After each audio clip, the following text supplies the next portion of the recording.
몇 년 전에 그 승산 스님 자서전처럼 승산 스님이 어디 얘기해 놓으신 거를 책자로 만들어낸 게 있더라고요. 그 정식으로 간행된 책은 아니고 그거 봤더니 재밌더라고요.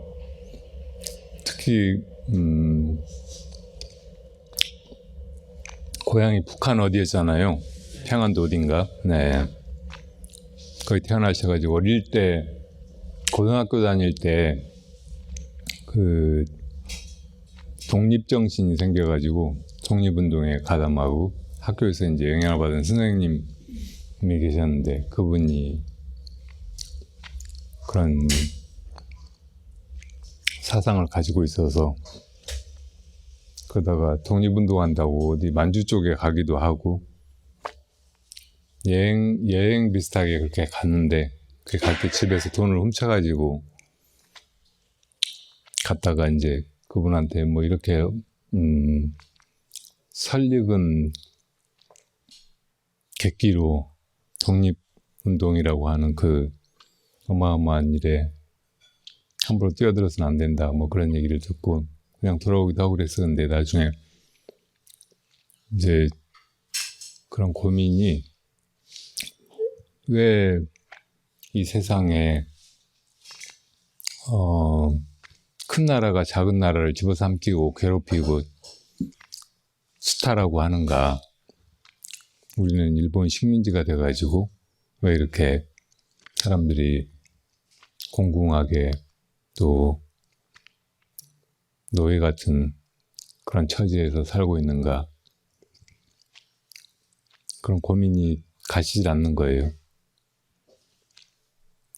그러다가 나중에 이제 절에 가서 어떤 스님한테 그런 걸 물어보게 됐는데 그 스님이 그런 그 인생의 근본 문제는 남한테 듣거나 어디서 배우거나 해가지고 답을 알 수 있는 게 아니다.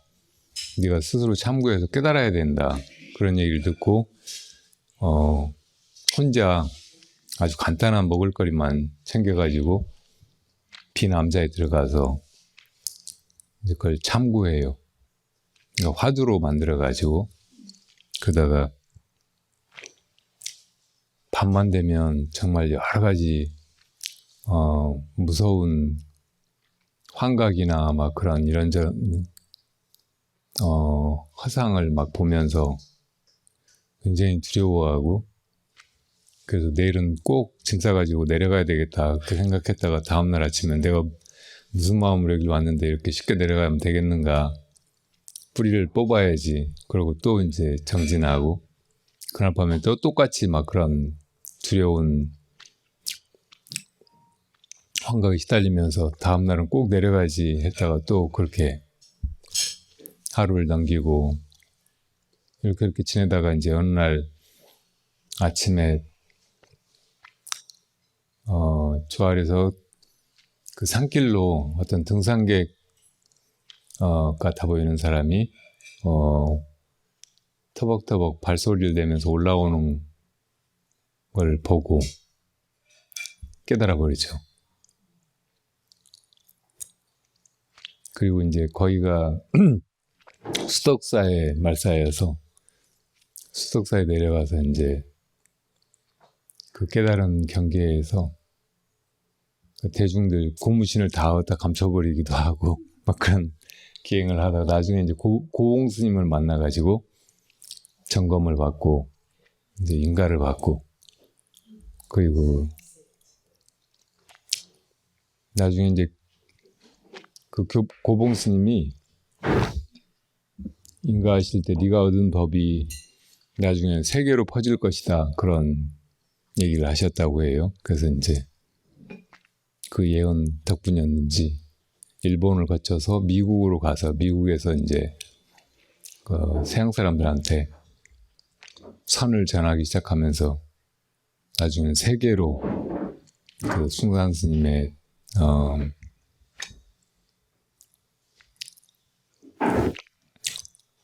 선풍이 퍼져나가고 돌아가시기 전에는 뭐 몇십 개국에 몇백 개의 그 숭산 스님 선센터가 생겼었어요. 그 숭산 스님한테 또 인가받은 서양인 제자가, 한국 사람은 거의 없었는데 서양인 제자가 또 몇십 명이고 그런 분이셨어요. 거사님 알고 계신 거하고 비슷해요? 별로 색다른 게 없죠? 네? 신발 감춘 거는 네. 몰랐어. 아, 그래요? 선문답 하는 것도 그렇고 행동이 기이해서 되게 관심이 가요. 그렇게 막 이상한 행동은 보이신 적 별로 없어요. 근데 여기 음성절에 그리고 봉화에 숭산 스님에게서 인가받은 우봉 스님이라는 분이 여기 절이 생긴 지 얼마 안 됐을 때 와 계셨거든요. 사람들한테 법문도 하시고 선 지도도 하시고 그렇게 하셨는데 그분한테서 저는 이제 숭산 스님 얘기를 간접적으로 좀 들었어요. 지금 기억나는 거는 굉장히 그 한국적인 분이었다 이런 얘기를 하셨던 것 같아요. 그러니까 처음에는 이제 대부분의 미국 사람들이 그렇듯이 다른 사람들도 다 비슷비슷하다고 생각하고 보잖아요. 근데 사실은 미국이라는 나라에 세계 각지에서 사람들이 몰려들어가지고 이렇게 살고 있고, 우봉스님 자신도 폴란드 사람이었고, 근데 공산주의 폴란드에서 가족들이 이제 더 이상 거기서 사는 게 힘들고 답답해서 미국으로 이주했는데, 그 우봉스님은 어려서부터 수학에 천재적인 두뇌가 있었나 봐요. 수학 문제는 한 번도 막힌 적이 없대요. 다 풀어버리는 거예요. 수학 시간에 수업 받는 것이 너무 심심하고 재미가 없었대요. 그래서 맨날 딴짓하고, 선생님이 이제 수학 잘한다는 거 아니까 너 이 문제 풀어봐 하고 이제 화가 나서 나와서 아주 어려운 문제를 칠판에다가 적어놓으면 그거 다 그냥 풀어버리고, 나중에 이제 브라운 대학교에 가서 이제 수학 교수가 되려고 했는데, 그때 이제 숭산 스님을 만났대요. 처음에 이제 슈퍼마켓에서 뭐 사러 온 숭산 스님을 만났다는 거예요. 몇 마디 이렇게 주고받고 너무 관심이 가서 이제 숭산 스님 계신 아파트까지 찾아가고, 그리고 그때 이제 친구처럼 보통 미국 사람 대하듯이 이렇게 맥주 가지고 와서 스님 맥주 한잔 해 하고 막 하면서 그분이 이제 어떤 분인지 모르고 참 특이한 분이다, 재밌는 분이다. 그리고 되게 진실하고 순수한 분이다, 그런 생각만 했대요. 그리고 이제 점점 선에 빠져들게 되고, 나중에는 학교에서 이제 그 수학을 제일 잘하는 나중에 교수가 될 것으로 그렇게 촉망받는 그런 두 사람이 있었는데 그 중에 하나였대요. 근데 이제 그 다른 친구는 나중에 진짜 수학 교수가 됐는데, 우봉스님은 그걸 이제 포기하고 그 숭산 스님의 선센터만 다니고 막 이래저래 하면서 지내다가 나중에는 출가는 하지 않았어요. 숭산 스님이 하지 말라고 하셔가지고, 거기서 이제 다른 폴란드 출신의 어떤 선수행자 여자를 만나서 숭산 스님이 둘이 결혼하라고 해서 결혼하고 산 거예요. 그러다가 나중에 이제 숭산 스님이 돌아가시고 나서 이 우봉 스님은 세계 여러 나라에 흩어져 있는 그 숭산 스님 문화의 선신사들이 세 개로 나눠져 있었대요. 미주 지역, 아시아 지역, 그리고 유럽 지역 이렇게. 근데 그 유럽 지역의 조실이었어요. 그래서 여기 이제 계시는 동안도 여기서 이제 지내면서 선 지도하고 이래저래 하다가 또 유럽에 가서 이제 거기서 우리식으로 이야기하면 결제 같은 건데, 이게 뭐 그런 걸 하면서 사람들 이렇게 선지도하고 같이 수행하고 뭐 그렇게 지내셨었죠. 근데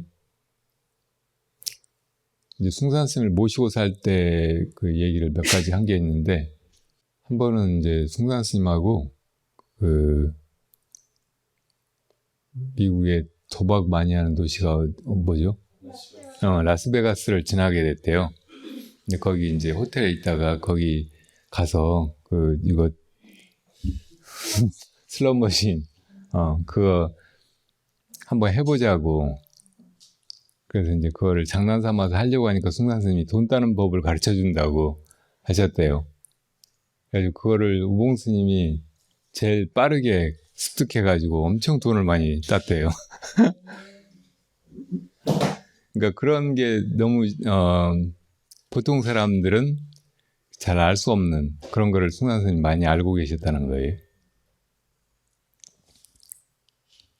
또 한 번은 이제 한국 그 교포인데 자기가 무술을 계속 연구하고 연마해 왔다고 하면서 이제 근데 계속 그 완성의 경지가 안 보인다고 숭산 스님한테 어떻게 하면 무술을 완성할 수 있는지 가르쳐 달라고 그렇게 청한 사람이 있었대요. 숭산 스님이 어디 동굴 같은 데 가가지고 거기서 49일 동안 아무것도 하지 말고 그냥 있어 보라고 그랬대요. 그래서 그 사람이 진짜로 그렇게 했는데 동굴 속에서 그냥 지내고 아무것도 안 하고 앉아있고 그런데 마음속에 검이 하나 나타났대요. 그래서 그 검을 잡고 이제 검이 가는 대로 움직인 거예요. 그렇게 하다가 그 사람이 이제 49일 지나고 나서 심검도라고 하는 걸 이제 완성한 거예요. 그 우봉스님도 그 심검도를 배웠대요. 그러니까 거기서 뭔가 이제 이루고 얻었다고 그 사람이 얘기하니까 숭산 스님이 그 사람을 데리고 일본 그 검도 가르치는 도장에 갔대요. 그래가지고 그 도장에서 이제 그 검도 시합, 그러니까 대련 같은 거를 이제 신청을 했는데 그 관장 말고 이제 젊은 사람이 그 심검도 그 완성했다는 한국 사람하고 이제 검을 들고 이렇게 겨루게 됐대요. 근데 딱 시작하자마자 이 일본 그 검도 하는 사람이 칼을 이렇게 들어 올려가지고 내리치려고 이렇게 했는데 이 사이에 이 사람이 귀신같이 뒤로 돌아가가지고 7번 칼로 베는 신용을 한 거예요. 물론 이제 목검으로 했으니까 7번 때린 거죠. 그러니까 그만하라고 했대요. 그렇게 신검도가 무서운 거라는 거예요. 근데 그 신검도를 우봉스님도 조금 배웠대요. 그래가지고 신문지를 말아서 그 맥주병을 때린 맥주병 목이 날아갈 정도, 그 정도는 된다고 하더라고요. 그러니까 그런 얘기들이 이제 좀 흥미로운 얘기들이고, 또 한 번은 이제 숭산 스님의 다른 제자가 스님이 이제 방 안에 사무실 같은 방 안에 의자에 앉아 계시는 걸 보고 앉아 계시는구나 하고 이제 문을 열고 그러니까 유리창이 있어서 유리창 안으로 스님이 보여서 스님이 저쪽에 앉아 계셔서 문을 열었대요. 열고 스님 계세요 했더니 저쪽에 앉아 계시던 스님이 이쪽에 앉아가지고 왔어 하시더라는 거예요. 그러니까 순간이동하듯이 움직이는 게 전혀 안 보이는데 갑자기 여기 나타난 거예요. 그리고 이제 우봉스님한테 들은 건 아닌데 어디 뭐 다른 스님이 숭산 스님 얘기하는 데서 봤던가. 그 스님이 이제 숭산 스님을 만나서 숭산 스님한테 어떻게 그렇게 외국 사람들한테 한국 선을 잘 전하느냐고 그랬더니 내가 그놈들이 눈에 보이는 것만 믿고 그래서 신통력을 좀 보여주었다고 공중에 뜬다든지 뭐 그런 걸 보여줬다고 하셨다는 거예요. 그러니까 그런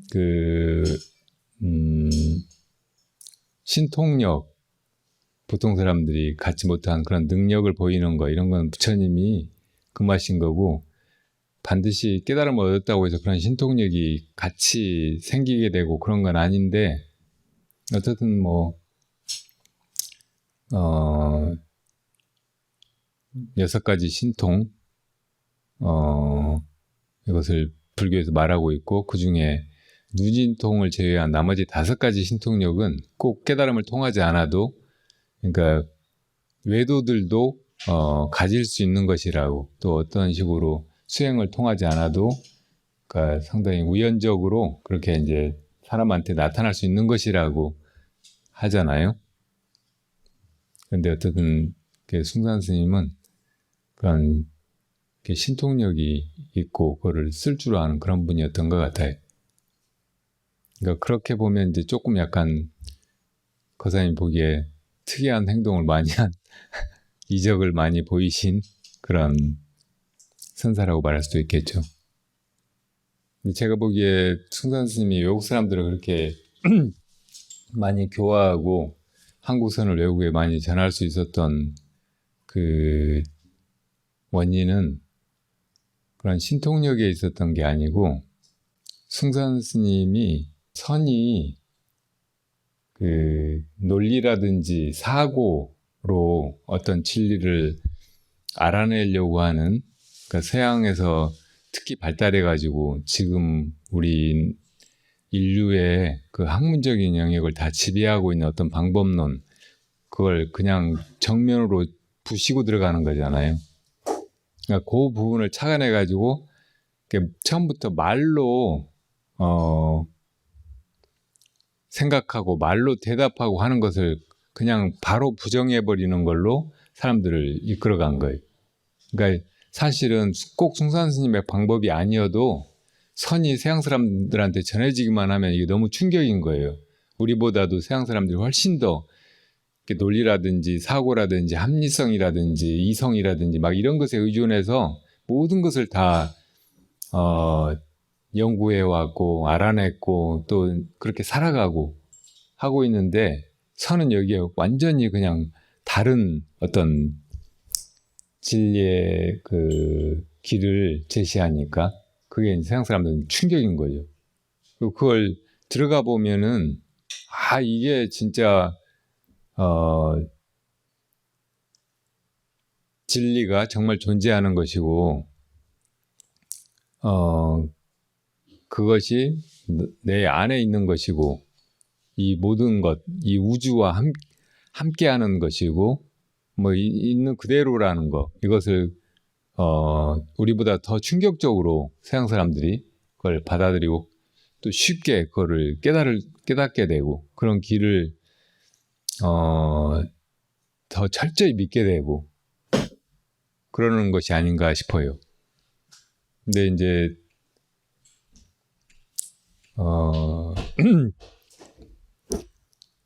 우리 한국 사람들, 동양 사람들은 서양 사람들보다는 덜 물질적이에요. 더 정신적이고 더 추상적이고, 그리고 진리라든지 뭐 이런저런 것이 우리가 알 수 없는 훨씬 높고 미묘한 깊은 어떤 세계에 있으리라고 막연히 다 그렇게 믿고 있어요. 그러니까 우리가 이성적으로 알고 지금까지 인류가 찾아온 그 모든 지엽적인 지식들 막 이런 것의 총체가 진리가 아니고 심오한 어떤 곳에 내면 세계나 어떤 옛날 성인들이 구현했다고 하는 어떤 곳에 어떤 세계에 그런 진리가 있으리라고 그렇게 우리가 처음부터 전제하고 있는 거예요, 동양 사람들이. 그래서 항상 그런 것을 속으로는 이제 갈구하고 있고 또 그런 것을 근간으로 해서 사고하고 또 일상을 살아가고 있단 말이에요.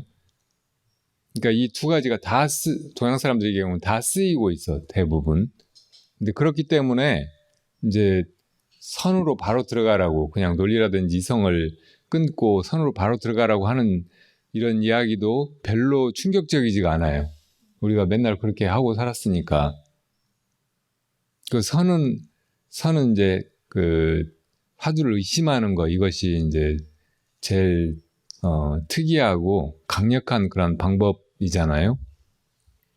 근데 그것도 사실은 우리가 맨날 해왔던 것이라서 이게 별로 신선하거나 특이한 것이 아닌 거예요.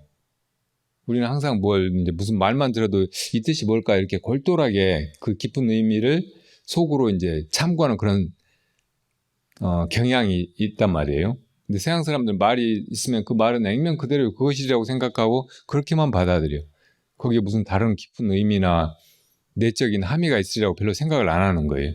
우리는 맨날 말도 그렇게 쓰고 생각도 그렇게 하고 그렇게 살아왔기 때문에 이 직관적인 루트가 한쪽으로는 열려 있는데, 그렇기 때문에 선에서 이제 이걸 버리고 그 직관적인 루트로 당장 들어가라고 막 이렇게 할 때 이게 별로 신선하지가 않은 거예요. 뭐 그렇게 하긴 해야 되겠구나 뭐 이 정도로 생각하고, 그러니까 그런 길로 실제로 그냥 별로 들어가지도 못하고, 특히 이제 요즘에 동양 사람들은 이 논리적인 혹은 서양 학문의 그런 길에 어려서부터 이제 너무 많이 노출돼 가지고 그런 쪽으로는 거의 이제 완전히 그걸 다 받아들여 가지고 우리 내면은 그런 부분이 훨씬 더 많잖아요. 그러니까 속 내면은 서양 사람 비슷한데 동양적인 것이 조금 그 뿌리에 남아 있을 뿐이란 말이에요. 그러니까 그 동양적인 그것을 가르치면은 겉으로 막 이제 이렇게 길러진 이것 때문에 여기로 더 잘 못 들어가. 근데 서양 사람들은 이것뿐이기 때문에 이게 아니라고 하면 그 다음에 뭐지 하다가 이걸 알려주면 이 길로 확 들어가는 거예요. 승관 스님께서 서양 사람들한테 어떻든 그런 그 서양 사람들의 기질이라든지 그 사고 방식 혹은 생활 양식의 차이, 이걸 잘 간파해 가지고 거기다가 선을 적용하고 가르치고 막 그렇게 해서 오히려 훨씬 더 많은 사람들이 깨어나게 되지 않았나, 그런 생각이 들어요. 그런 얘기도 우리가 참고해서 내가 이래서 이렇게 선에 혹은 이제 화두의 의심에 바로 잘 못 들어가는구나 이렇게 알고 돌아보면은 그러니까 뭔가 이렇게 큰 도움을 받을 수도 있지 않을까 생각이 들어요.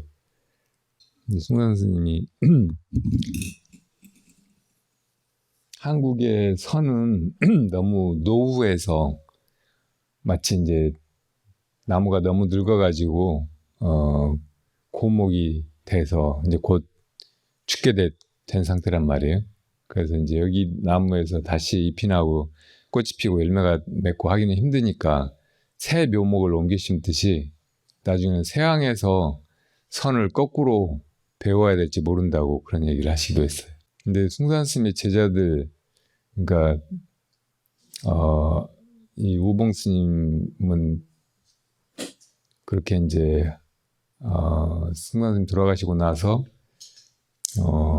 선의 뿌리를 처음부터 제대로 배워야 되겠다 생각하고 출가해서 이제 저랑 같이 길상사에부터 이렇게 지내면서 그렇게 이제 정말 성실하게 또 겸손하게 이렇게 새로 배우기 시작하셨는데 애석하게 일찍 돌아가셨어요. 한 1, 2년 뒤에.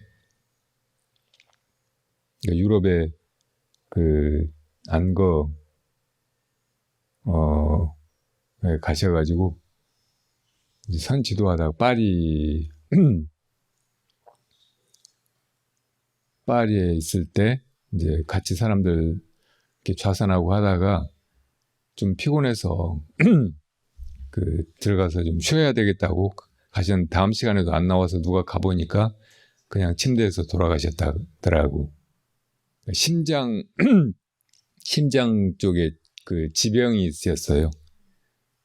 그러니까 몇 년 전부터 이제 심장에 문제가 있다는 걸 알고 병원에서 이렇게 진단을 받고 심장약을 먹었는데 이제 미국에서 그런 치료를 시작했는데 나중에 이제 그 유럽에 어디서 병원에 가서 다시 진단을 해보니까 약을 잘못 쓰고 있었던 거예요. 미국에서 처방해준 약이 완전히 반대로 오히려 심장을 망가뜨리는 쪽으로 그렇게 하고 있었더라는 거예요. 그래서 이제 우봉 스님은 나중에 이 세상적인 것들에 대해서 다 회의를 느끼고 또 이제 미국이라고 하는 나라가 하는 짓들에 대해서도 엄청나게 비판적인 그 생각을 하시고 그러면서 이제 숭산 스님이 어떤 분이었던가 이런 거를 더 많이 생각하면서 한국적인 것을 너무나 좋아하게 되셨어요. 그래서 한국 음식이라든지 한국의 문화라든지 또 한국 사람들처럼 살아가는 것에 대해서 너무 깊은 호의나 어떤 그 경의를 가지고 그렇게 열심히 한국 사람처럼 사시려고 애를 쓰였었죠. 그런데 몸도 이제 서양 의술보다는 한국적인 동양적인 그런 방법으로 치료를 해보려고. 그래서 제가 이제 어디서 듣고 어떤 이제 중국에서 온 의사, 중의사인데 침 끝을 약간 그 칼날처럼 만들어가지고 침을 꽂아가지고 그걸로 근육이나 신경을 자르는 거예요. 그런 식으로 하는 치료가 있다고. 그래가지고 저도 가서 이제 그 사람한테 그렇게 침을 맞으면 침을 이렇게 꽂아가지고 진짜 막 썰어요. 그럼 근육이 썰리는 소리가 들릴 정도예요. 그렇게 해서 이제 치료를 받고 되게 좋아지셨다고 좋아하셨거든요. 그러면서 이제 심장약을 잘 안 먹게 되셨던 것 같아요. 그러니까 이제 여기서 뭐 잘 지내시고 그런 치료받고 아주 좋아하시고 막 그래서 이제 떠날 때는 이제 그 길로 그냥 다시는 못 만나고 돌아가실 거라고 전혀 생각을 못 했는데 가서 며칠 안 돼가지고 돌아가신 거예요. 어떻게 보면 되게 이제 편안하게 쉽게 가셨고 또 이제 제가 그 돌아가신 뒤에 이제 장례나 뭐 이런 것 때문에 가서 이제 돌아가신 그 시신을 보고 이래저래 했거든요. 근데 그 냉동실에서 이렇게 시신을 꺼냈는데 거기 갈 때 이제 나하고 다른 외국 스님 두 분하고 또 이제 한국 그 교포 파리에 살고 있는 교포 이렇게 세 사람이 갔거든요. 근데 그 한국 여자분은 굉장히 갈 때 너무 슬퍼하고 너무 이제 심하게 울고 있었거든요. 근데 가서 이제 그 냉동실에서 시신을 꺼냈는데 시신이 되게 환한 거예요. 그리고 너무 편안한 표정이에요. 그 피부색이나 막 이런 것이 돌아가신 분 같지가 않고 너무나 이렇게 행복한 상태에 있는 것 같은 그런 느낌인 거예요. 그걸 보고 다 놀라고 막 울던 그 여자분은 울음을 그치고 너무 마음이 편안해지고 좋다는 거예요. 어쨌든 그렇게 이제 어찌 보면 잘 가셨는데 그 원인은 이제 심장병 때문이었고 의학적으로 보면 이제 그렇게 심장약을 먹다가 이제 갑자기 안 먹거나 치료법을 바꾼다고 막 그렇게 이제 동양적인 근거 없는 뭐 그런 방법으로 치료를 시도하다가 실패한 거라고 볼 수 있을지 모르겠어요. 근데 어쨌든 오봉스님이 그렇게 사셨고 그때 이제 오봉스님이 숭산 스님을 그리워하면서 숭산 스님이 가끔 이렇게 이제 연불하시거나 뭐 축원하시거나 할 때 하는 그 우리 가락 있잖아요. 연불 가락, 범패 가락 막 이런 것도 너무 좋아하고 또 숭산 스님이 그 봄이 오면 한국의 봄이 보고 싶다고 한국에 막 그 산에 진달래꽃 막 피고 막 하는 거 그런 거를 너무 보고 싶어하고 막 하셨다고. 내가 이제 무슨 꽃을 보고 이제 좋아하고 막 그러면 이제 그거 보고도 숭산 스님 떠올리고 숭산 스님도 그러셨다고 하고 내가 뭐 연불 같은 거 하면 숭산 스님도 연불을 스님같이 그렇게 했다고 하고 막 하면서 되게 좋아하시더라고요. 그러니까 숭산 스님이 이렇게 서양 사람들한테 선을 전하려고 처음에는 가서 이제 미국에서 어쨌든 생계를 유지해야 되니까 뭐 세탁기 수리공, 페인트공 막 이런 거 하면서 그렇게 하면서 이제 거의 뭐 슈퍼에서 만난 사람, 길에서 만난 사람 막 이렇게 가르치기 시작한 거예요. 그러니까 그런 것이야말로 사실은 이제 옛날 선사들이 보였던 입전수수, 그러니까 저자거리에 들어가서 자비의 가르침의 손길을 들이운다. 그런 전형적인 그런 모습이기도 하고, 그리고 보살행 중에는 동사섭이라는 게 있잖아요. 중생들을 이끌려면 내가 진리를 깨달았으니까 다 나한테 와서 귀의하고 배워 이렇게 해가지고는 아무도 안 따라온단 말이에요. 그러니까 중생들에게 내려가야 돼요. 중생들의 그 눈높이로 이렇게 중생들이 살아가는 그 아수라장 같은 데로 가서 거기서 중생들하고 똑같이 하면서 거기서 이제 중생들을 이롭게 하고 또 좋은 말로, 부드러운 말로, 좋은 표정으로 이렇게 교화해 가면서 실제로 중생들과 같이 살아가면서 거기서 사람들을 이끌어야 되거든요. 그런 걸 이제 동사섭이라고 하잖아요. 그런 동사섭을 보이신 아주 훌륭한 그런 보살, 대보살, 선지식이었다 이런 생각이 들어요. 그러니까 숭산 스님이 서양에 가서 그렇게 했기 때문에 그게 이제 좀 특이해 보이고, 어떻게 그렇게 영어도 잘 못하고 외국에 대해서 아무것도 모르는 짝닮아간 그런 동양 노인이 가서 그 많은 서양 사람들, 서양의 지성들을 이렇게 선으로 이끌었을까. 참 특이하고 놀랍고, 뭐 독특한 무슨 방법이 있지 않았을까 이렇게 생각하기가 쉬운데, 사실은 그런 깊게 들여다보면은 그런 이제 동사섭행, 이것이 아까 뭐 신통력을 보이고 막 이러죠. 그래서 서양 사람들한테 좀 충격적으로 쇼킹하게, 그 사람들은 과학적이고 실용적인 거 이런 것만 중요시하고 그런 것만 주로 믿는 성향이 있기 때문에 이게 뭐 신통력이라든지 마술이라든지 동양의 신비적인 거 이런 걸 보여주면 되게 혹하잖아요. 뭐 그런 서양 사람들의 성향 때문에 숭산 스님의 그런 선이 서양에 이제서 성공하고 늘 펼쳐지고 했을 것이다 이렇게 생각하는 건 한 단면이거나 좀 잘못 보는 것이라고 저는 생각해요. 그보다는 이제 숭산 스님의 그 높은 자비심, 동사섭의 정신 이런 것이 서양 사람들을 이렇게 일깨우고 그러지 않았나 그런 생각이 들어요. 그러니까 나중에 오봉스님도 아무것도 모를 때 숭산 스님 나 맥주 사가지고 스님 우리 맥주 한잔해 막 하면 툭툭 치고 했던 거를 그게 나중에 보니까 너무나 어이없을 정도로 이렇게 무례하고 이렇게 잘못된 일이었다는 것을 나중에서 이제 깨달았다는 거예요. 근데 숭산 스님이 처음부터 너 그렇게 하면 돼? 앉아봐. 3기부터 배워야지 막 해가지고 이렇게 했으면 안 통하는 거예요.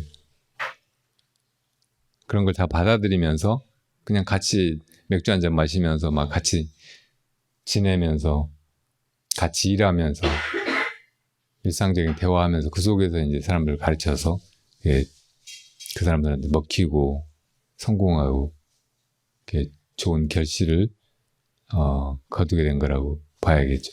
여러분들이 선수행을 하시는 것도 내가 아직 중생이고 선적인 진리 이것을 깨닫지 못해서 그걸 깨닫기 위해서 지금 나아가는 사람이다 이렇게만 생각하지 말고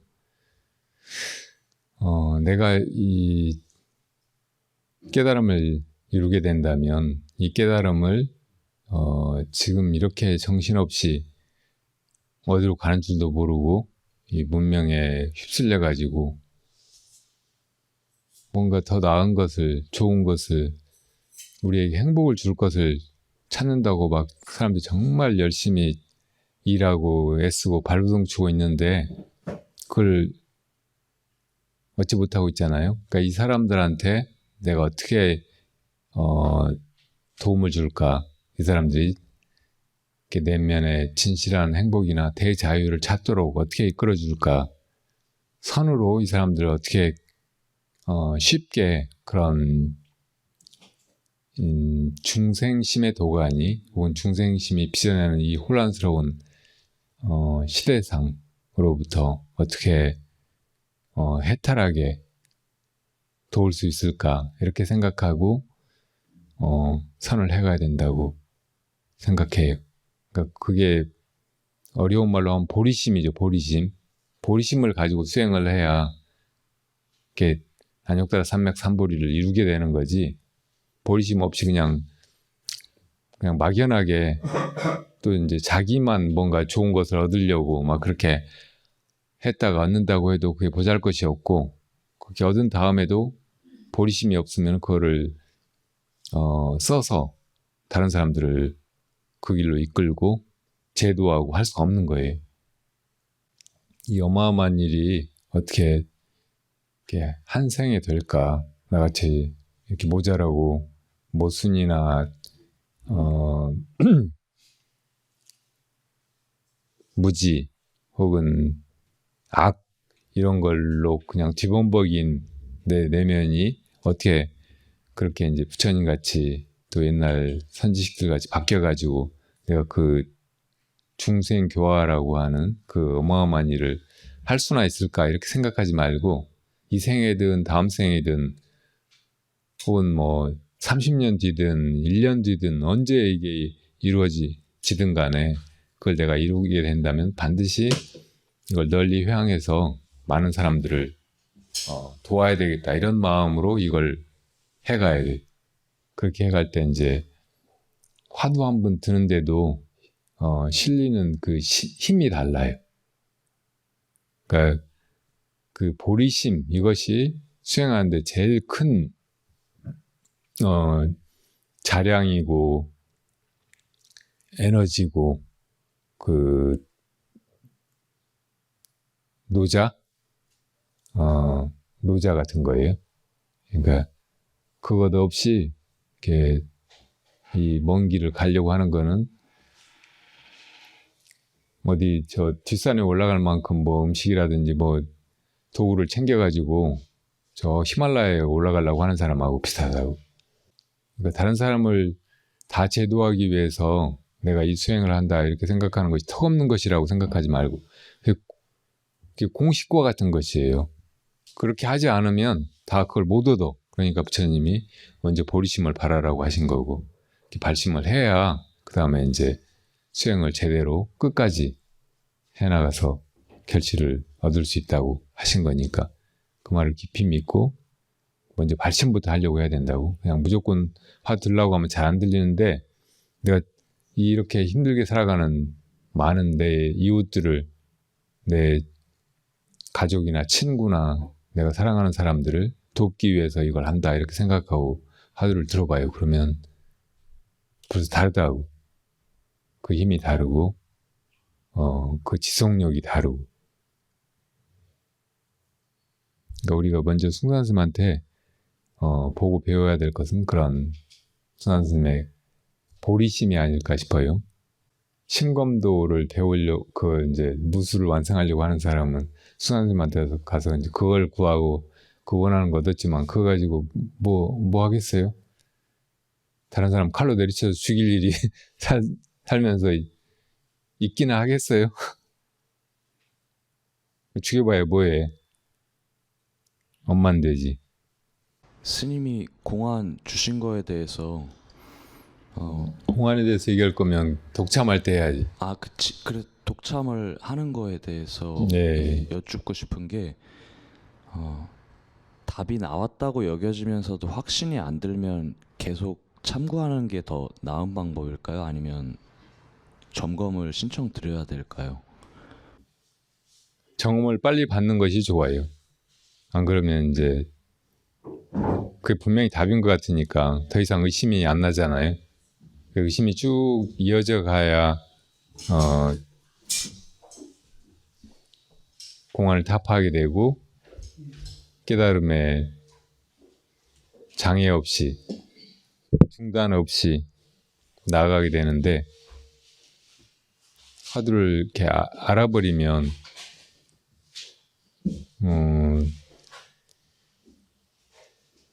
거기서 힘은 끊어져 버리고 진정한 깨달음에 못 나가게 된단 말이에요. 근데 그냥 바로 알았다고 해도 그런데 잘못 알았다고 하면 그러니까 진짜 아무 의미도 없고 수행만 거기서 이제 중단되게 된 거잖아요. 그러니까 빨리 점검을 받아서 그게 바로 한 것인지 아닌지, 그리고 이게 도중의 어떤 경계인지 진짜 깨달은 것인지 그거를 확인받는 것이 좋아요. 질문은 상대방이 그 스승이거나 나보다 더 진리에 가까이 간 사람이라고 하면 아주 겸손한 마음으로 또 예의를 갖춰가지고, 그리고 주저하지 말고 물어야 돼.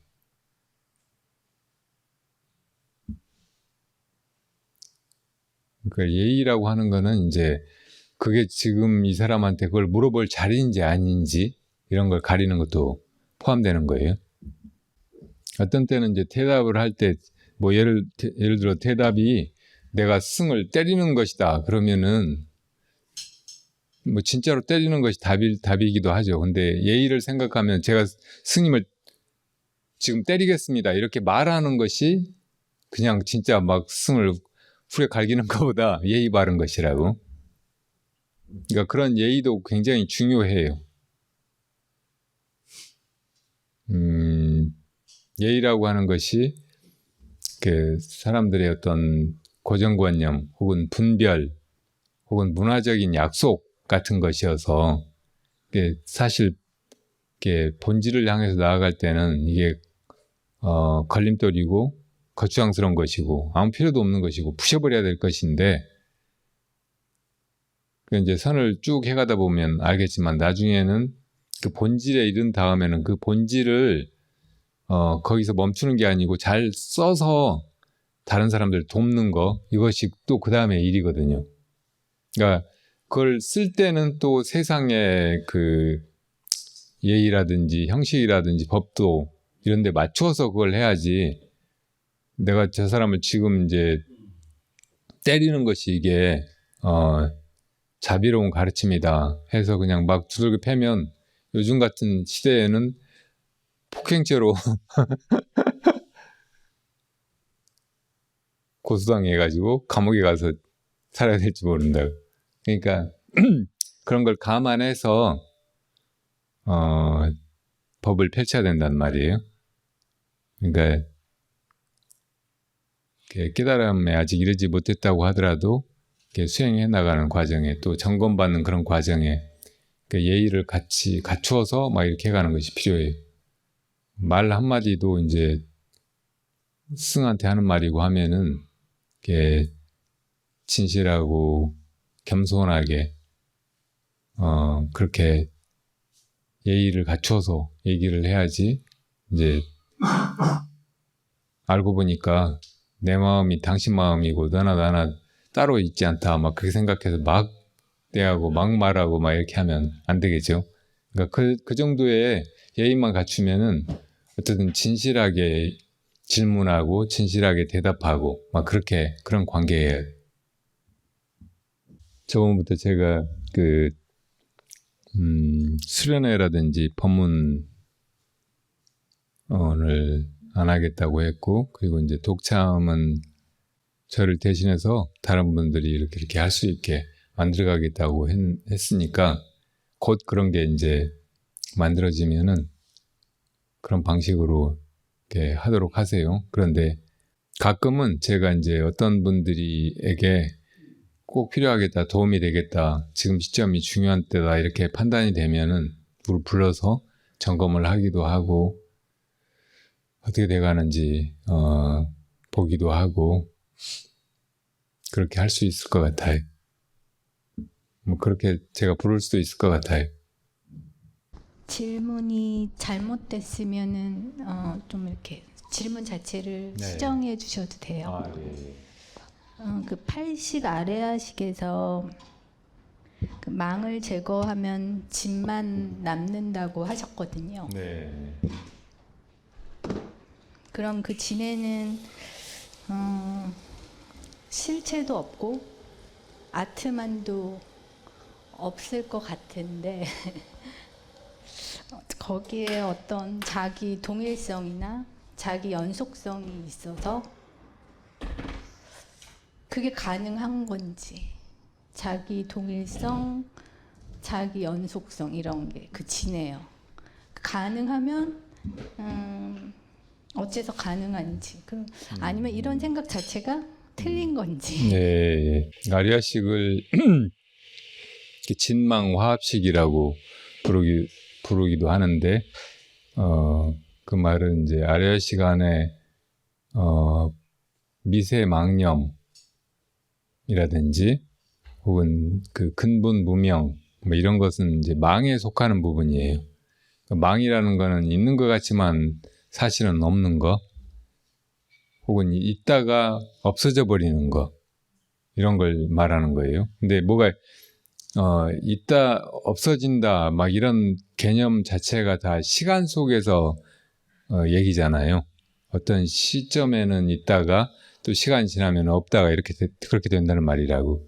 근데 아리아식의 그 본체라고 해야 될지, 그 진에 해당하는 부분, 그거는 이 시공간 속에 있는 게 아니에요. 그걸 벗어나 있는 것이라고. 그러니까 지금 아트만 얘기를 했는데, 힌두교에서 말하는 그 아트만 막 이런 거는 형이상학적인 것이기는 하지만 어떤 그 살아있는 중생들한테 혹은 신들한테 언제나 그대로 있는 고정불변의 실체가 있다. 그것을 이제 아트만이라고 말한 거예요. 뭐 다른 문화권에서도 많이 쓰는 이제 그런 비슷한 용어들이 많이 있죠. 영혼이라든지 뭐 에고라든지 뭐 그런 것도 이제 다 우리 안에는 이 육체라든지 또 이제 그냥 있다 없어져 버린 지나가는 그런 생각들 말고 그 안에 어떤 주체로서의 무엇인가가 있는 것 같이 느껴지잖아요. 그거를 이제 영혼이다, 혹은 나다, 나만의 다른 사람들은 갖지 못한, 다른 사람들하고 아무 관계없는 독립적인 이 개체의식이다, 이렇게 이제 생각을 하잖아요. 그러니까 그런 어떤 실체, 이런 거는 이제 없다는 것이 불교의 무화설이에요. 그리고 이제 이 아리아식이라든지 뭐 진망, 화합 막 이런 용어들은 불교에 이제 유식하게 나오는 말들이잖아요. 근데 유식의 그 근본 어떤 교리가, 그러니까 일체가 다 식이고 모든 존재가 다 마음이라는 거예요. 이때 이제 식이라든지 마음, 이거는 어떤 실체로서 무엇인가 있어가지고 그거를 얘기하는 게 아니에요. 어떻게 보면 아무것도 없는 본래 자리, 이 시간이나 공간 자체도 없고 시간 공간 이전에 뭐 있다면 있는 뭐 그런 어떤 것을 얘기하는 것이라고. 그러니까 완전히 공한 것인데 그거를 이야기를 해야 되니까 이름을 붙여가지고 그걸 뭐 마음이다, 식이다 막 이렇게 말하는 것이고, 근데 완전히 공하다고 하면 우리는 이제 우리 안에 공이라고 하는 그런 개념으로 생각해가 진짜 아무것도 없는 것이라고만 생각하기가 쉽단 말이에요. 근데 그렇게 진짜 아무것도 없는 것이면 거기에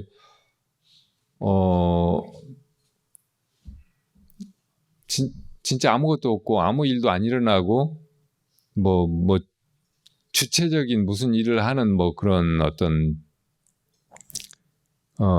그런 것도 할 수 없는 것이어야 된다고. 근데 지금 말하는 그 아리아식의 진에 해당하는 부분, 우리가 마음이라고 하는 거, 식이라고 하는 거, 이거는 그런 주체성이 있는 거예요. 지가 뭘 하기도 하고 뭘 알아차리기도 하고, 심지어는 자기 존재가 무엇인지를 알아차리는 힘은 거기밖에 없어.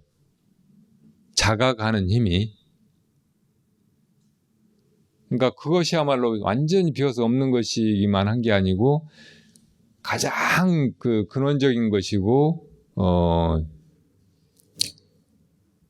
절대적인 것이고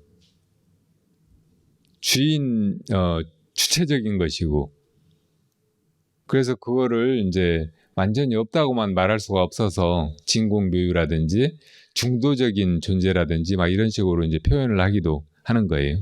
그러니까 이제 그것을 아트만이다, 영혼이다, 막 이런 식으로 에고다, 막 이런 식으로 실체화시키는 거, 이런 거하고는 달라서 불교는 그런 거, 힌두교 뭐 이런 것 저런 거 이야기하는 그런 개념을 부정한다, 그거하고는 다르다, 이렇게 말하는 거예요.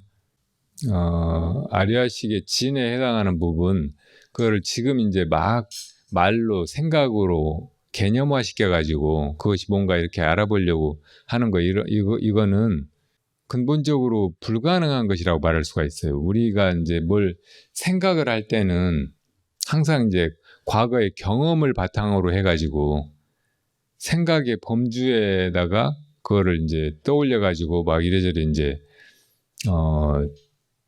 그걸 가지고 막 섞어가지고 막 이렇게 저렇게 바꾸기도 하고, 그 안에서 이제 논리라든지 막 이런 것저런 거를 부여해가지고 어떤 체계화하기도 하고 이론화하기도 하고 막 하는 그런 과정이 있잖아요. 근데 그렇게 해가지고는 그 영역에 도달하는 것이 불가능하단 말이에요. 그게 무엇인지 이거 자체가 알 수 없는 것이야. 알의 영역에 속하는 것이 아닌 거예요. 언어화할 수도 없고 내가 아는 자가 되어가지고 그것을 대상으로 알 수가 없는 것이라고. 그러니까 아리아식의 진에 해당하는 부분, 우리가 마음이라고 부르는 거, 그 본체는 모든 것을 다 아는 그 주체이지만 알아지는 대상이 될 수가 없는 것이란 말이에요. 그러니까 그거를 알려고 하는 것 자체가 처음부터 불가능한 것이야. 그러니까 그게 그렇게 이제 되어버려야지. 그래서 이제 그걸 아주 잘 비유한 것을 예를 들면은 소금으로 만들어진 인형이 바닷물의 깊이를 재어보려고 바닷속에 뛰어들었다가 녹아서 바다가 되었다 하는 것과 같은 거예요. 그러니까 우리가 이미 마음이잖아요. 그리고 그 마음을 깨닫는다고 하는 것은 그냥 마음이 되어버리는 일이지, 마음이 이거구나 하고 이제 아는 것이 아니란 말이에요. 마음은 대상이 될 수가 없는 것이고 모든 것을 하는 그 주체이고 언제까지나 그 주체이지, 이것이 알의 대상은 절대 될 수가 없는 것이기 때문이죠. 그러니까 이걸 이제 이론적으로 정리하려고 하지 말고 화두를 들고 무엇이 지금 뭐 이런 의문을 가지고 뭐 이런 공부를 하고 이걸 또 알려고 하고 막 하는가, 지금 당장이라도 이렇게 묻는 것이 그 깨달음으로 바로 들어가는 거예요. 물속에 소금 인형이 뛰어드는 일이라고. 그러니까 그런 것도 따지고 있으면 안 돼요. 네, 거기로 들어가 보면 이게 이제 어떤 것인지 정확하게 자기가 자각해서 안다고 할까? 그러니까 부처님이 느끼기에는 부처님과 중생이 하나도 다르지가 않은 거예요. 근데 그렇다고 해서 부처님이 이 세상을 살아가면서 네가 밥 먹었으니까 지금 나 배불러 하고 밥을 안 먹고 그렇게 그냥 사실 수가 없거든요. 그러니까 그 부처님의 심경에 들어가 보면 그게 어떤 상태인지 안다고. 그리고 사실은 그 세계가 그 내면에 그 존재가 지금 이 세계로 드러나 있고 이 세계 속에 이렇게 많은 사람들이 살고 있으니까 이 많은 사람들이 사실은 다 그 상태에 이미 있는 거예요.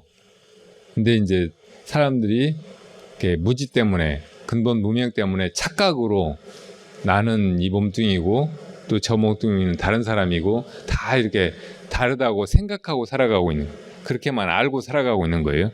그러니까 그런 게 알미 없어져 버리면 이미 우리가 다 근원의 자리에서 하나라고 말하기도 그렇고 또 따로따로라고 말하기도 그렇고 한 그런 존재로 그냥 이렇게 살고 있는 거예요. 나와 다른 사람들의 관계만 그런 게 아니고 나와 이 우주 존재계 전체와의 관계도 마찬가지예요. 사실은 이제 그게 좀 윤회에 관한 질문이었는데 저 혼자 유추를 하려고 했어요. 그래서 이제 우리가 죽었을 때 진으로 진 상태에 있어서 죽은 상태가 몸만 죽고 이제 몸 아닌 우리 안에 다른 무엇 그것을 이제 정신이라고 하기도 하고 선생님 질문 안 마음- 끝났어요. 질문 안 끝났어요. 예. 그래서요. 그래서 제가 생각해서 그럼 진 상태로 남는가? 그러면 불교에서는 윤회설이 있다 없다가 있는데 이제 그게 결국은 막 이렇게 찬반이 많잖아요. 근데 아무도 모르잖아요. 정말 있는지 없는지는. 그런데 그 만약에 있을 것 같은 쪽에 비중을 두자면 이게 자기 동일성이나 자기 연속성이 있어야지 또 태어나잖아요. 질문이 너무 이상해요. 질문이 이상한데 그런 만약에 이제, 자기 동일성도 없고 연속성도 없고 만약에 그런 게 아무것도 없고 개체도 실체도 없는데 어떻게 이 삶이 이어져서 또 태어나는가? 그래서 정말 한 번뿐인 게 아닌가? 그런데 그럼 윤회를 어떻게 이해를 하거나 바라봐야 되는가가 질문입니다. 네, 그런 질문 많이 있고 이제 불교 공부를 그 책이라든지 경전을 통해서 이렇게 해나가다 보면 이제 그런 걸로 많이 이렇게 고민하게 되기도 해요. 우선 이제 이렇게 나라고 하는 거, 살아있는 한 인간으로서의 나, 이것이 보통 사람들은 다 이제 이게 있다고 생각하고 그걸 기본적으로 전제하고 이제 뭐 행복이라든지 또 뭐 가치 있는 거 막 이런 걸 추구하면서 그렇게 살고 있잖아요. 근데 그 나도 이 육체하고 이렇게 불가분의 관계로 연결되어 있는 것 같으니까 혹은 육체에서 파생된 것 같으니까 이제 분명히 다른 사람들이 그렇게 살다가 죽듯이 나도 언젠가는 이렇게 죽을 것이다 이렇게 생각을 하니까 많은 사람들은 이 육체의 소멸과 함께 나도 이제 없어져 버리는 것이다 이렇게 이제 생각을 하고 있죠.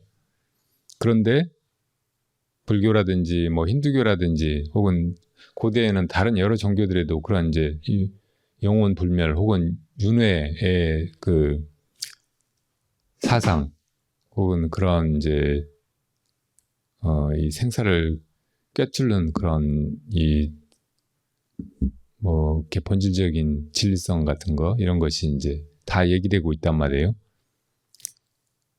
그러니까 이제 그런 걸 들으면은 나는 이 육체가 아니고 이 육체가 죽는다고 해서 끝나버리는 게 아니고 그래서 이게 있다가 어디 다른 곳에 가게 되나 다른 데 새로 태어나게 되나 이렇게 이제 생각하고 그렇게 막 믿을 수도 있고 막 그렇단 말이에요. 그렇게 이야기하는 종교들도 많죠. 근데 이제 그런 사람들 상식적인 여러 부류의 생각들 속에서 부처님이 이제 깨달음을 이루고 그 깨달음을 통해서 이것이 진짜 법이다, 진짜 진리다 이렇게 이제 그거를 부처님이 드러내시고 그걸로 이제 중생들이 잘못된 생각을 다 깨뜨려 버리신 거예요. 그러니까 이 부처님이 이룬 깨달음 이것은 어떤 때는 무아의 그 이야기로 그런 이론으로 이렇게 펼쳐지기도 하고 막 하는데 사람들이 하는 생각 중에서도 이 육체가 다고 물질이 다고 정신이나 뭐 영혼이나 이런 건 없는 것이야 이렇게 말하는 유물론자들도 있었잖아요. 그러니까 그런 사람들은 무아론이 맞죠 하고 부처님한테 가서 얘기하면 부처님이 아니라고도 하셨단 말이에요. 그러니까 이건 깨달음을 통해서 그 진리에 들어가야 되는 문제지 무아가 옳으냐 혹은 나가 있다는 것이 옳으냐 혹은 윤회라는 것이 있다고 봐야 되느냐 혹은 윤회 같은 거 없는 것이냐 이런 걸 이론적으로 따지고 있어서는 안 되는 거예요. 이런 것이 다 부처님 말씀하시는 희론에 속한다고. 그러니까 이런 게 우리를 깨달음에 이르게 해주질 못하는 거예요. 생사가 어쨌든 누구에게나 다 괴롭고 두려운 것인데 여기서 우리를 벗어나게 해주질 못해. 그러니까 그런 진짜 나가 불생불멸하는 나가 있느냐 없느냐 혹은 윤회가 있느냐 없느냐 이런 문제 가지고 생각으로 막 파고들고 또 이론적으로 막 논쟁을 하고 그래서 뭐가 진리인가 알려고 하고 자기가 이겨서 이제 내가 믿고 있는 거 진리라고 증명하려고 하고 막 그렇게 하는 대신 부처님 말씀하시는 그런 수행의 길로 깨달음의 길로 곧장 네가 들어가 보라는 것이 불교라고. 깨달음을 이루게 되면 그때 비로소 이제 그게 어떤 상태인지를 확연하게 알게 되는 거란 말이에요. 그러니까 부처님도 그러니까 이 초기 불교의 가르침에서는 분명히 무와 연기의 가르침을 통해 가지고 고정불변이다, 내 영혼, 뭐 아트만 뭐 이런 거 없는 거다 이렇게 분명히 그거를 설파하셨는데 부처님 당신도 뭐 과거 전생이 있었잖아요. 수많은 과거생을 통해서 부처님이 보살행을 닦아오셨고 그 결과로 지금 이제 부처님의 모습으로 이 세상에 다시 오시게 된 거고 분명히 부처님은 그렇게 이제 윤회를 해오셨고 그 윤회의 과정에서 수행을 해오셨고 그래서 깨달음을 이루셨고 그래서 부처님이 되어 나타나셨고 그랬는데 왜 나가 없다고 하셨어요? 그러니까 이것만 해도 생각으로 파고들면 그런 이제 모순밖에는 혹은 회의밖에는 안 생긴다고. 그러니까 부처님이 이루신 그 깨달음의 길을 부처님이 막아놓으신 게 아니고 우리들한테도 이렇게 펼쳐 보이고 계시고 그게 진짜 불교니까 그 길로 그냥 우리도 들어가 보면 그 답도 다 알게 되는 거란 말이에요. 그러니까 부처님의 그런 견지에서 보면 어떤 경우에는 무아를 얘기가 맞아요. 어떤 경우에는 윤회 같은 거 없다고 말해야 맞다고. 근데 어떤 경우 윤회가 있다고 말해줘야 돼. 아까 말한 그 유물론자들이나 이런 사람들은 윤회 같은 거 없다, 영혼 없다. 그러니까 뭐 그냥 아무렇게나 살아도 되고 누구 죽여도 되고 막 그렇게 생각하고 잘못 살잖아요. 그러니까 그런 잘못된 소견을 깨트리려면 무아론 가지고 안 되는 거예요. 그러니까 네가 말하고 있는 그 영혼이나 자아가 윤회가 없다 이렇게 말하는 게 틀렸다라고 말해줘야 된다고. 그러니까 그걸 깨트릴 수 있을 때는 나가 있다고 하는 것이 진리인 거예요.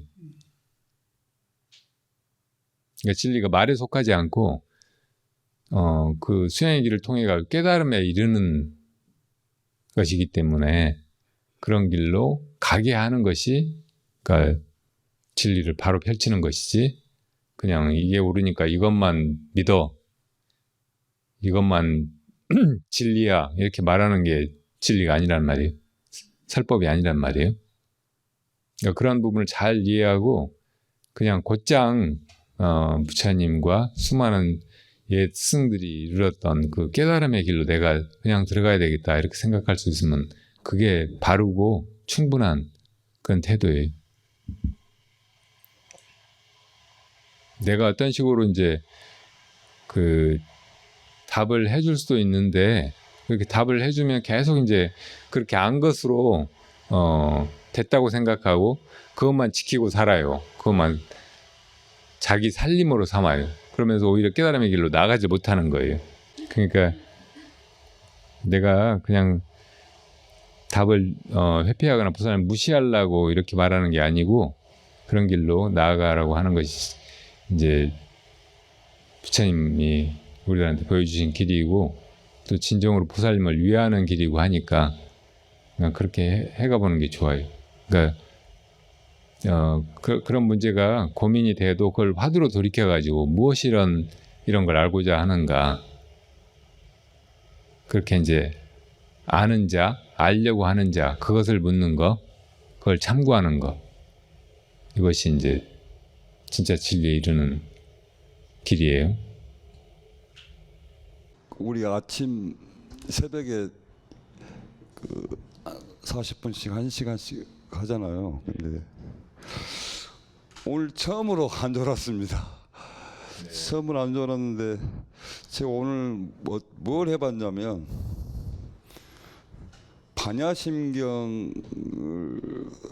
반야심경을 처음부터 끝까지 통으로 한번 도대체가 한번 새겨봤습니다. 반야심경을 통으로 한번 쭉 훑어서 이걸 통으로 내가 한번 이 전체를 한번 컨체를 한번 통으로 한번 내가 한번 깨달아봐야겠다라고 어떤 생각을 가진다면 그 좀 괜찮은 것인지 여쭤봅니다. 괜찮기만 하는 게 아니고 아주 좋아요. 반야심경이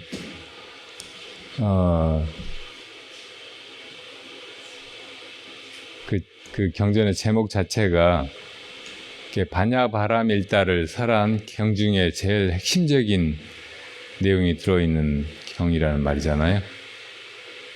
반야바라밀다는 반야의 힘을 이용해서 그걸로 이제 이 생사에서 벗어나서 생사를 벗어난 열반의 세계에 다 함께 나아가는 그런 뜻이잖아요.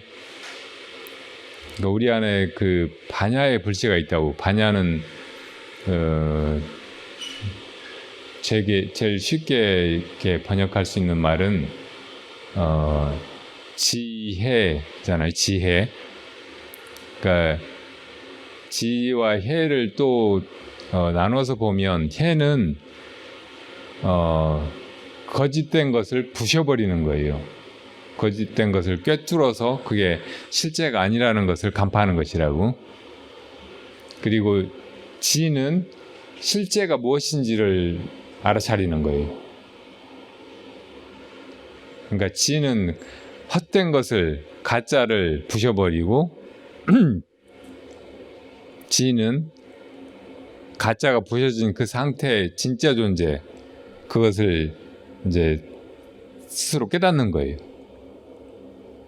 그러니까 이게 진짜 부처님이 이루신 일이고 또 우리 중생들에게 이루라고 한 전부예요. 그러니까 그거를 이제 아주 간략하게 260 몇 자 되는 그 짧은 경에다가 다 함축해 놓은 것이 반야심경이죠. 그러니까 지금 아주 중요한 말씀을 하셨는데 이걸 통으로 그냥 그 반야바라밀다 그 반야의 마음으로 그냥 이렇게 통으로 보면 존재 무엇이든지 이걸 보면은 그냥 거기서 바라밀다가 일어나 버리는 거예요. 괴로움에서 벗어나보게 돼버린단 말이에요. 그러니까 그거 말고는 다른 것이 없어요. 그러니까 경전을 글로 막 이렇게 새기고 있는 것보다 가사님 말씀하신 대로 지금 이 순간에 내 안에 그 반야가 드러나 가지고 이 허상, 그러니까 우리 눈에 보이는 거라든지 들리는 거라든지 또 우리 머릿속에 막 떠오르는 거 이런 것들이 다 허상이잖아요. 그런 것을 다 비춰보면은 그것들이 다 허상들이기 때문에 그냥 부셔져 나가버리고 그것의 본질이라고 말할 수 있는 마음, 치 그 자체, 혹은 진짜 존재, 있다 없어지고 뭐 이렇게 변해가고 저렇게 변해가고 하지 않는 그것이 그냥 드러나 버리는 거죠. 그게 바로 이제 열반이고, 그러니까 그게 바로 부처님이 이제 우리들한테 하라고 하신 일이고 불교의 모든 것이에요. 우리가 살면서 할 만한 가치가 있는 그 전부고. 그러니까 반야심경의 핵심이 뭐 색즉시공 공즉시색에 있다고 흔히 말하잖아요. 근데 그것도 똑같은 것이라고. 우리가 있다고 생각하는 거, 이것이 이제 색성향 미촉법 혹은 색수상행식이잖아요. 밖에 대상화돼서 나타나는 것은 색성향 미촉법이고 그 중에 그걸 이제 대표로 색을 거기서 이제 끄집어낸 거고, 또 이제 밖에 있다고 생각하는 색성향 미촉법과 우리 안에서 그것을 이제 받아들이고 또 분별하고 또 이렇게 저렇게 뭘 어떻게 변화시키려고 하고 하는 이 모든 거, 이거를 이제 수상행식, 수상행식이라고 말하는 거잖아요. 그러니까 이 안팎의 모든 걸 다 수상행식이라고 말할 수 있고, 또 이제 그걸 더 풀어서 보면 색상형 미적법과 안이비설신이 어떤 때는 또 안식부터 이식까지를 합해가지고 그렇게 12처 18개라고 말하는 거고, 그러니까 이 안팎으로 있다고 생각하는 이 모든 거, 이거를 그냥 자기 안에 그 반야의 빛으로 잘 비춰보면 다 없어져 버린다는 거예요. 다 없다는 거예요. 있는 거 그대로가 사실 없는 것이에요. 그러니까 우리가 살면서 이제 고통을 겪는 것이 다 있고 없음 사이에서 벌어지는 것이잖아요. 어떤 것은 있어서 괴롭고 어떤 건 없어서 괴롭고, 그러니까 뭐가 없으니까 막 그것을 있게 만들려고 막 그 고생들을 하고, 또 뭐가 없으면 좋겠는데 있으니까 막 그걸 또 없애려고 막 기를 쓰고 고생을 하고 막 그러는 게 우리 중생이라고. 중생의 고통이 원통 유무 사이에서 벌어진단 말이에요. 근데 반야신경은 반야만 있으면 유가 곧 무다. 그러니까 그거 뭐 없애려고 할 필요가 없는 거예요. 또 무가 곧 유니까 없는 걸 막 만들려고 할 필요가 없는 거예요. 이대로가 그냥 열반이 돼버리는 거예요. 이대로가 화환의 생멸, 그 속에서 이렇게 벌어지던 고통, 이것이 다 끝나버리는 거예요. 그러니까 그렇게 돼버리면 돼요. 거사님이 반야심경을 그렇게 통으로 그렇게 이제 완전히 파쇄해가지고 그렇게 딱 본다고 했잖아요. 그거를 경전 내용을 다 마하반야 바라밀다신경 막 이거 해석하고 있지 말고 그 관, 지혜의 관, 내 안에 그 반야가 드러나가지고 이 존재계를 그냥 그렇게 비추어 보면 된다고. 그게 항상 되면 돼. 우리가 이렇게 뭔 생각이라든지 사유라든지 그런 걸 통해서 그러니까 뭘 알려고 하는 거, 막 이런 거는 근본적으로 생각 자체가 이렇게 허망한 거, 그 있다 없어져 버리는 거, 환에 속하는 것이잖아요. 근데 그걸 계속 이어가서 진리를 찾아보려고 하는 것이 이렇게 아주 어리석은 일이니까 그걸 그만두고 그냥 내 안에 반야가 밖에 있는 것뿐만 아니고 내 안에 떠오르는 거, 사념이라든지 뭐 의지나 감정이나 충동이나 뭐 이런 거를 그냥 그대로 꿰뚫어 보도록 하는 거, 반야를 작동시켜 가지고 안팎에 있는 것들을 꿰뚫어서 그 공성을 파괴하는 거. 이것이 이제 진짜 부처님이 우리들한테 하라고 한 일이고, 이렇게 해탈이나 열반의 길이고 그렇다는 거. 이건 이제 아주 분명한 거예요. 거사님이 확인하신 그대로예요. 근데 이제 그 중생들을 또 자비롭게 교화하는 거라든지 혹은 중생들하고 평화롭게 같이 잘 살아가는 거, 뭐 이런 문제하고 이렇게 연결지어서 얘기할 때 조금 뒤죽박죽이 돼버린 부분이 있어요. 그러니까 이 반야심경에 보면 그 뒷부분에 이제 반야바라밀다주 아제아제 바라제 바라승아제 모지사바 이거를 이제 최종적으로 드러내고 있잖아요. 그러니까 다 함께 이 반야바라밀다의 길로 가서 깨달음을 이루자, 이런 이제 내용의 진언으로 마무리하고 있단 말이에요. 그러니까 이 속에 자비심이 들어있는 거잖아요. 보리심이나 일체 중생이 다 이 괴로움에서 함께 벗어나는 그런 길이 아주 명확하게 제시되고 있다고. 그러니까 이것만 있으면 되지. 또 이제 중생의 차원으로 내려와가지고 우리가 어떻게 이제 상대방을 존중하고 자비롭게 대하고 막 하면서 좋은 관계를 이루고 조화롭게 살아갈까, 이런 문제로 돼버리면 이건 또 사고의 영역으로, 중생의 생각의 영역으로 되돌아와 버린 거예요. 그러니까 그렇게 굳이 할 거 없이 그냥 반야바람일 때만 현전하면 돼. 그리고 그 속에 무아 속에서는, 무아의 그런 깨달음을 통해서는 그 속에서 이 이제 지혜로운 마음 속에서 자비심은 자연스럽게 일어나는 거예요. 그러니까 중생을 제도한다든지 중생을 돕는다든지 이롭게 한다든지 막 이렇게 하는 마음이 그 속에 그냥 다 원래 있어. 그냥 그렇게 드러나 버린. 그냥 그러니까 공성을 파지한다고 하는 거 이거는 그냥 모든 걸 다 없애버리기만 하는 게 아니고 그 공한 그 본래 마음이 본래 자비로운 것이어서 그 자비로움이 또 드러나게 하는 거예요. 그러니까 이제 이걸 불 같은 걸로 비유해 보면 그러니까 우리의 본성이 불과 같은 것이라면 그것이 빛으로 드러날 때는 지혜의 속성을 가지고 있어가지고 이 존재의 허상을 다 깨뜨려 버린단 말이에요. 그런데 이제 불에는 또 온도라는 것이 있잖아요. 그러니까 불이 타면은 거기서 온도가 퍼져 나오듯이 그렇게 이제 자비심이 우리의 그 본성에 흘러나와 가지고 또 이제 다른 사람들 다 따뜻하게 하고 이롭게 하고 구제하고 한단 말이에요. 그러니까 그 지혜가 그냥 무미건조하게 모든 것을 다 깨뜨려 버리기만 하는 것이다 이렇게만 생각할 필요가 없고 그 지혜를 바르게 잘 작동시키다 보면 그 지혜가 우리 본성에서 아무것도 없는 그 자리에서 이 중생에 대한 자비심도 자연스럽게 우러나게 하니까 그것도 걱정할 필요가 없단 말이에요. 지금 미리 걱정할 필요 없이 이렇게 반야바라밀도만 바로 행하면 아제아제 바라승아제 모지사바 그 마음이 그 자비심이 그냥 자연스럽게 발로하고 그렇게 하니까 그걸 따로 챙길 필요가 없다는 말씀이에요.